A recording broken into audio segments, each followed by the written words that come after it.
everyone, and welcome to our third Moody Talk on mindfulness. This month we've been talking all about mindfulness, not just meditation, that kind of thing. We're talking about mindfulness and current emotion and the situation around us and how we can be mindful of our situation and our own emotions, our own feelings, right? So mindfulness is really a cornerstone. It's how you can grow your toolbox to help you with things like distress tolerance or interpersonal communication or emotion regulation. So it's really an important part of DBT. Like I said, it's like the groundwork to build the toolbox for us when we need coping skills for different situations and different emotions. So the first week we discussed what mindfulness is, and the second week we talked about wise mind. Now, wise mind is the middle path between emotion mind and reason mind, right? So it's the in-between here, it's the circles going together, and there's mindfulness in between. So it's those two things coming together and walking that middle path. I highly recommend going back and taking a look at that talk. It's really important because wise mind comes up a lot throughout these coping skills that we're learning. Okay, so this week we are talking about the what skills in mindfulness, taking hold of your mind. Okay, so the what skills are observe, describe, and participate. Okay, and I'm going to read through these things pretty quickly so we can get on to, how we can use these things. So observe, notice your body sensations coming through your eyes, ears, nose, skin, and tongue. Paying attention on purpose to the present moment. Control your attention, but not what you see. Push away nothing and cling to nothing. Participate wordless watching. Watch thoughts come into your mind and let them slip right through like clouds in the sky. Notice each feeling rising and falling like waves in the ocean. Okay. Then there's observe both inside and outside of yourself. I think that one's very important. So you're observing your inside ideas, your thoughts, how you're feeling, but you're also observing the outside world and the situation that you're in. It can be hard, right? This sounds a little like this can be overwhelming, but when we go into the examples of things, I feel like you might feel like they're a little easier to grasp onto. Okay, describe. Put words on the experience. When a feeling or a thought arises or you do something, acknowledge it. For example, say in your mind, sadness has just enveloped me, or stomach muscles tightening, or a thought, I can't do this, has come into my mind. Okay, so then we will go into, label what you observe. Put a name on your feelings. Label a thought as just a thought, a feeling as just a feeling, an action as just an action. Okay, so I think that's really important. Keeping that all, that a feeling is just a feeling. It's nothing more than that feeling that you have, whether it's sadness or fear or something like that. It's just a feeling. It's not something that can take a hold of you, right?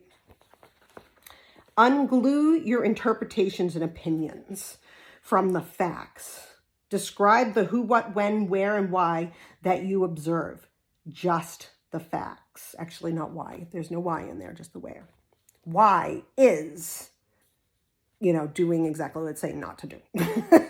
Don't say why, just observe what they are. And remember, if you can't observe it through your senses, you can't describe it. So keeping your senses open is really important. Participate. Throw yourself completely into activities of the current moment. Do not separate yourself from what is going on in the moment, such as if you're dancing, cleaning, or talking to a friend, feeling happy or feeling sad. Become one with whatever you are doing, completely forgetting yourself. Throw your attention to the moment. So don't attach any feeling to it. Just do the thing. Just do it. Clear your mind of anything else but what you're doing. If you're dancing, then you're dancing. You're not adding anything to it about the dancing. It's just that you're dancing. Act intuitively from wise mind. Do just what is needed in each situation. A skillful dancer on the dance floor, one with the music and your partner, neither willful nor sitting on your hands. Now that sounds a little weird, but acting intuitively from wise mind means that you're walking the center path, right? And you're being one in the moment. Go with the flow. I think this is the most important. Respond with spontaneity. I try to keep this one in mind all the time. I find myself being very controlling. And when you are controlling, you're not enjoying what's going on around you because you're constantly thinking that you need to control the moment. Going with the flow allows me to let all of that go, like put it away and not feel like I have to control a situation. Okay. Control is really important for people who have, things like PTSD and depression, feeling as though you have control of what's going on around you because you didn't feel like you had it when you were in trauma. Okay, so for me, going with the flow is really important so that I can learn to step back away from this control that I feel I need and just let things flow and go with what is happening with me, whether it's with my friends or, with my children, not needing to be in control of every situation. So I think that's really important. Okay. Now we're going to get into the practicing the skills, which I think is going to make it a lot easier to understand. So when observing, use your senses. So while sitting outside, notice who or what passes by you without moving your head. So just kind of sitting there, one of the things that I do these what skills are really important for is I dissociate. I dissociate as part of my trauma. And I don't see what's going on around me. I can't read the situation I'm in because I've dissociated, I've pulled back, and I'm not in the moment. So these skills are really, really important for people who dissociate. It helps you to, like my therapist says to me, I disassociate a lot when I go out shopping. Like if I go to the grocery store, I immediately dissociate. And sometimes people tell me later down the road, hey, I saw you at, whatever store and I said hi and you didn't say hi back. And that makes me seem like I'm not interested in people or I'm being rude. My therapist tells me when I go into a shop, into a store, I observe and I see what is going on. I see the strawberries in front of me. I see a person, ordering a cake, things like that. Keep my mind open and seeing what else is around me and stops me from dissociating, or at least tries to stop me from dissociating. So it's really important. These skills are so important for people who dissociate. Okay. Stop for a moment and just listen to the sounds around you. Notice any new sounds that may be entering your consciousness. Note where the sounds are coming from. Then there's, while making a meal, smell each ingredient. What does it remind you of? What type of smell does it have? Sweet, acidic, mild, strong? I love this. And I think that this is important not just for having these skills. I think it's important for us to, notice what we're putting into our bodies, noticing the great things that we get from nature. Like there's nothing better than chopping rosemary because the smell comes so quickly, and the oil and all of it smells so delicious. And I'm happy that I'm taking something from nature and putting it into my body for my health, right? So looking at those ingredients is such a great way to, understand how we're taking care of ourselves, right? And then after that, while eating that meal, notice each ingredient's taste in the meal. Did it match the smell or did the cooking process change it? Is there an ingredient that you can't taste that you used in the dish? So, one of the things that one of my favorite Buddhist monks, Thich Nhat Hanh, he always said that, look, taking a moment to be with your meal and putting it into your body is so important. So those are two things I absolutely love to do. And then practice walking outside with all of your senses open at the same time. What sense do you notice first? Is it the feel of the sun on your skin or the cool breeze? Keep going. What senses do you notice next? The smell of a lilac bush as you walk closer? I get that. I had that for the past 2 weeks. Every day the lilac bushes were out. And passing by each bush was just perfection to me. Okay, so we'll go on to describing. Describe the movements of people around you. Are they walking, reading, picking out produce at a store, smelling flowers, writing? How are they moving? Deliberately or slowly?